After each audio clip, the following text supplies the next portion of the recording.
बीडच्या वडवणी या ठिकाणी काही जणांच्या धर्मांतराचा प्रयत्न करण्यात आलाय।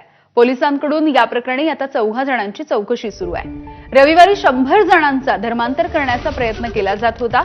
वडवणी शहरामधल्या कानपूर रस्त्यालगत असलेल्या एका कॉम्प्लेक्सच्या सभागृहामध्ये इतर धर्मामधील महिला पुरुषांना ख्रिश्चन धर्मात येण्यासाठी पैशांचं आमिष देखील दाखवलं जात होतं। या संदर्भात तक्रार करण्यात आली। दरम्यान या प्रकरणामध्ये 14 जणांना पोलिसांनी ताब्यात घेतलं, प्राथमिक चौकशी केली आणि त्यांना सोडून देण्यात आलं।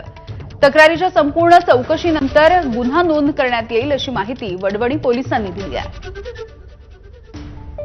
त्या ख्रिश्चन धर्म स्वीकारण्यासाठी त्यांना परिवर्तन करत असणारा व्यक्ती त्या ठिकाणी आम्हाला दिसून आला। मग आम्ही गेल्याच्या माहिती भेटल्यानंतर आम्ही गेलो, त्याला चौकशी केली।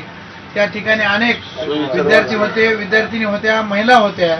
त्या माता भगिनींना त्यांना विचारलं की बाबा ह्या ठिकाणी अशी घटना होती, ते तुमचं काय म्हणणं आहे। मग आम्ही त्या व्यक्तीला विचारलं की अनेक दिवसापासून हे तुम्ही करत असाल तर तुमची संस्था आहे